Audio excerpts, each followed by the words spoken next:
చుట్టుపక్కల ఉన్న ఫారెస్ట్ అంతా ఆయన కిందకు వస్తుంది. ఇంతవరకు శేషాచలం అనగానే మన అందరికీ ఎర్రచందనం ఒక్కటే కనిపించింది. కానీ ఇటీవల ఛాలెంజెస్ పెరిగాయి. ముఖ్యంగా నడకదారులు తిరుమలకు వెళ్తున్నప్పుడు 7 కిలోమీటర్ దగ్గర ఇటీవల ఒక పాప మీద దాడి చేయడం, దానికోసం వెళ్తుంటే మరికొన్ని అక్కడ యాడ్ అవ్వడం, అంతేకాకుండా రంగంపేట దగ్గర తీసుకుంటే ఏనుగుల గుంపోటు వస్తుంది. ఇవన్నీ ఏ విధంగా కంట్రోల్ చేస్తారు? ముఖ్యంగా రెడ్ సెంటర్ మీద ఆయన ఫోకస్ ఏంటి అనే విషయాన్ని సార్ నేను తెలుసుకున్నాను. సార్ నమస్తే. నమస్తే సార్, మీరు ఇక్కడ ఈ పోస్ట్ తీసుకునే ముందు ఒకప్పుడు రెడ్ శాండిల్ ఒకటే ఉన్న శేషాచలంకి లియోపాడ్ ఒకటి, ఎలిఫెంట్స్ ఇవన్నీ కూడా కనిపిస్తుంది. ఇవన్నీ కూడా మనకు కావాల్సిందే, ఫారెస్ట్లో ఉండాల్సినవి వైల్డ్ యానిమల్. వైల్డ్ యానిమల్ ఫారెస్ట్లో కాకుండా పబ్లిక్ రావడానికి ప్రధాన కారణం పబ్లిక్ అంతా ఫారెస్ట్లోకి వెళ్ళడం వల్లే అవి పబ్లిక్లోకి వస్తున్నాయి. వీటిని ఇలా కంట్రోల్ చేస్తున్నారు. ఎక్కువగా వైల్డ్ యానిమల్ని ప్రొటెక్ట్ చేయడం, ఫారెస్ట్ని ప్రొటెక్ట్ చేయడం ఒకటే కాకుండా దీన్ని కంట్రోల్ చేయడానికి ఎలా మీరు చేస్తున్నారు?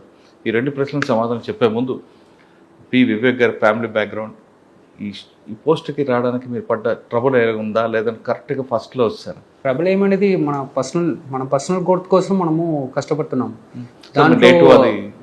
నేను actually from Pudukkottai district, Thanjavur పక్కన ఉన్న Thanjavur rice field of Tamil Nadu అని చెప్తారు. తంజావూరు నాకు native.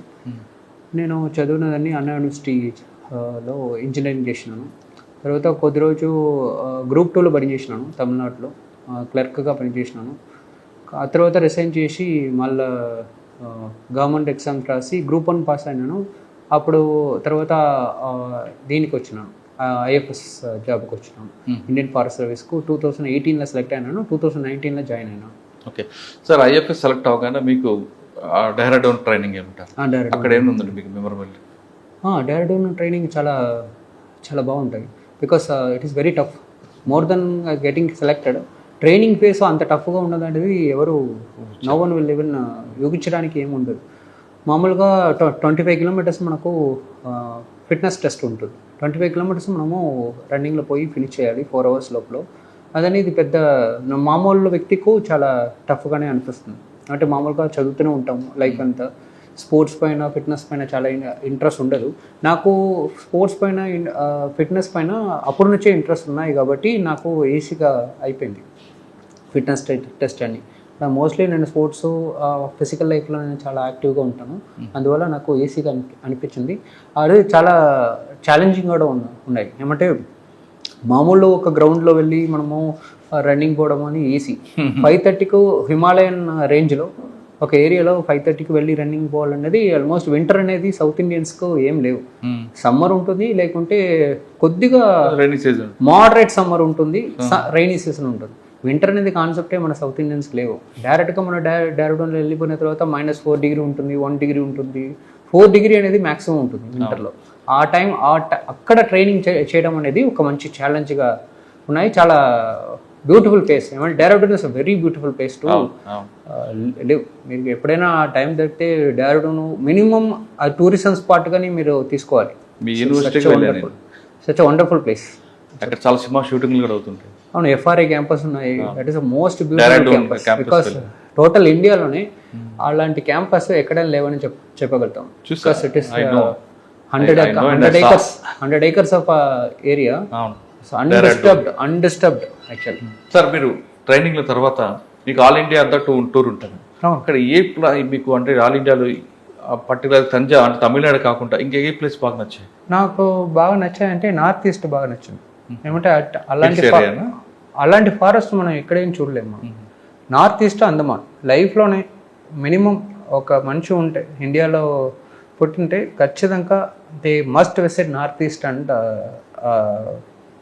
Andaman for the aesthetic perspective, tourism perspective, recreation perspective. అలాంటి ఫారెస్ట్ మీతో ఎక్కడైనా చూడడం చాలా కష్టం. అంత రిచ్. ట్రైనింగ్ తర్వాత మీ ఫస్ట్ పోస్టింగ్ ఏపీ వచ్చి ఉంటుంది? తిరుపతి నా ఫస్ట్ పోస్టింగ్.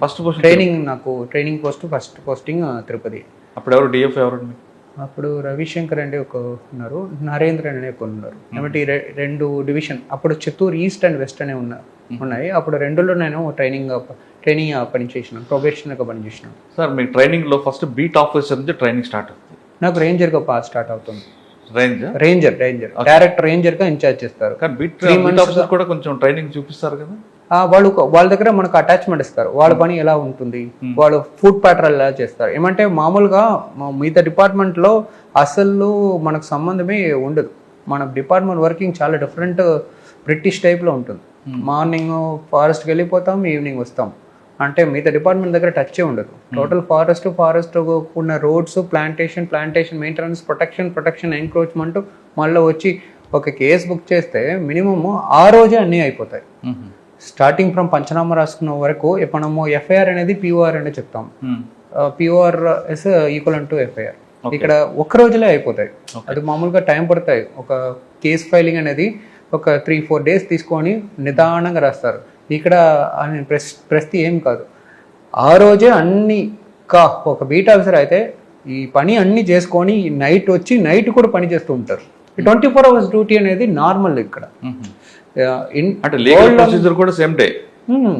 వరల్డ్ లోనే చాలా డేంజరస్ జాబ్లో నంబర్ 1 జాబ్గా ఫారెస్ట్ డిపార్ట్మెంట్ ఇది ఉన్నాయి. దాంట్లో ఇండియానే చాలా డేంజరస్ జాబ్లో ఉన్నాయి. లైఫ్ థ్రెట్ అనేది ఎప్పుడైనా మీ లైఫ్ మీ దగ్గర నుంచి వెళ్ళిపోవచ్చు, అలా ఉంటుంది. సార్ ఇంత డేంజరస్ జాబ్ కి వితౌట్ వెపన్ ఎలా చేస్తారండి? ఇక్కడ తిరుపతిలో వెపన్స్ ఉన్నాయి, మిగతా డివిజన్స్ లో ఎర్రచంద్రం ఉన్నాయి కాబట్టి స్పెషల్ గా జీవో తీసుకొని వచ్చి మనకు వెపన్స్ ఇస్తున్నారు. మిగతా డివిజన్స్ లో కూడా ఉండాలనేది. అంటే మనం తెలంగాణలో ఒక రేంజ్ ఆఫీసర్ చనిపోయినారు. నేను 2022 చనిపోయినారు, అటాక్డ్ బై ఎంక్రోచెస్ యాక్చువల్లీ. అప్పుడు that is eye opening for throughout India.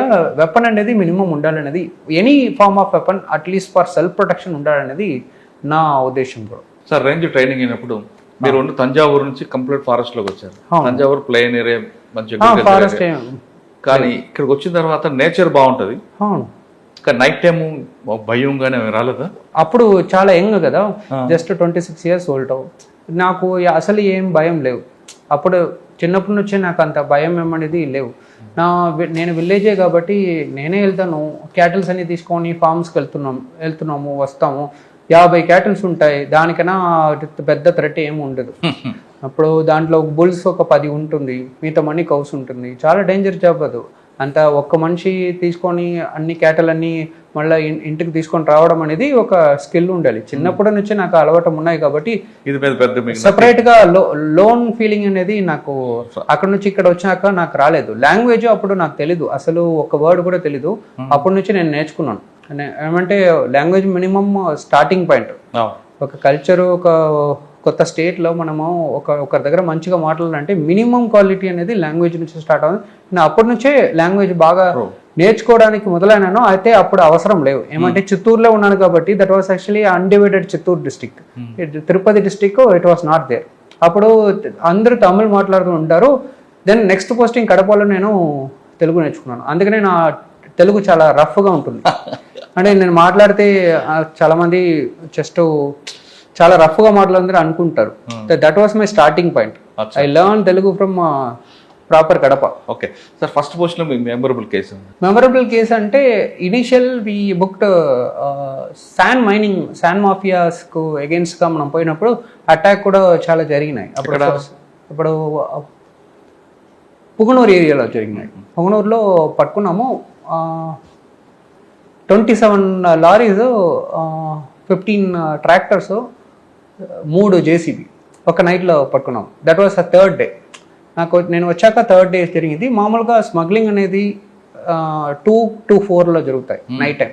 అప్పుడే ఇన్యాక్టివ్ టైం, టోటల్ అందరూ ప్రశాంతంగా ఉన్న టైం. నైట్ 2 to 4 ఇన్ఫర్మేషన్ వచ్చాక వెంటనే పోయిన సరౌండ్ చేసినారు. We are surrounded by everyone. But మనము మనకు హూటర్ ఉంటుంది, దాంట్లో ఇన్ఫార్మ్ చేసిన తర్వాత అందరూ వెహికల్ వదిలేసి వెళ్ళిపోయినారు. దెన్ వెహికల్స్ అన్ని పట్టుకొని వచ్చిన తర్వాత వీళ్ళందరూ వచ్చి సరెండర్ అయినారు. బట్ వీ నీడ్ చేస్. అప్పుడు మనం ఇంటెలిజెంట్గా మనం వెహికల్ తీసుకొని పోతే వాడు ఓనర్ ఆటోమేటిక్గా వచ్చేస్తారని మనకు తెలుసు. ఆటోమేటిక్ వెహికల్ అన్ని తెచ్చుకొని పెడితే స్పేస్ లేవు. అంత ఏమంటే అన్ని వెహికల్స్ అక్కడ పెట్టడానికి స్పేసే లేవు. తీసుకొని వెళ్ళి ఒక గ్రౌండ్లో పెట్టుకొని అక్కడే నైట్ అంతా ప్రొటెక్షన్ కొన్నాం. ఎందుకు sir local police hand over చేయొచ్చు కదా? ఎందుకు చేయాలి? నేనే అథారిటీ కదా. బికాస్ కన్ఫెస్టిగేషన్ అథారిటీ నేను, రిలీజ్ చేసిన అథారిటీ నేను కాబట్టి అప్పుడు గ్రౌండ్లో పెట్టుకున్నాం. అంటే it need not be diverted to police department. We have the same power. Okay, next post Kadapa. కడపలో ఏముందండి memorable? Kadapa mostly training posting. మనం మామూలుగా డిఎఫ్ఓ ఏం చేస్తారో దానికి హెల్ప్గా ఉంటాం. మనకు సబ్ డిఎఫ్ఓస్కు ఒక సెపరేట్ రోల్ అనేది ఉండదు. ఏమి డిఎఫ్ఓస్ ఆ రోజు షెడ్యూల్ ఉన్నాయో దానికి హెల్ప్గా తోడుగా ఉంటాం. జస్ట్ లైక్ జాయింట్ కలెక్టర్ ఎలా ఉంటుందో అట్లే మన పోస్టింగ్. అంటే అడ్మినిస్ట్రేటివ్ పరంగా మనం మోస్ట్లీ ఆఫీస్లోనే ఉంటాము. ఫీల్డ్కు అవసరం ఉన్నప్పుడు డిఎఫ్ఓ చెప్తున్నప్పుడు బయట పోతాము, ఇన్స్పెక్షన్ రిపోర్ట్ రాస్తాము, అలా ఉంటుంది. That is also all my time I worked in Red Center divisions only. Kadapa is also peak Red Center smuggling division.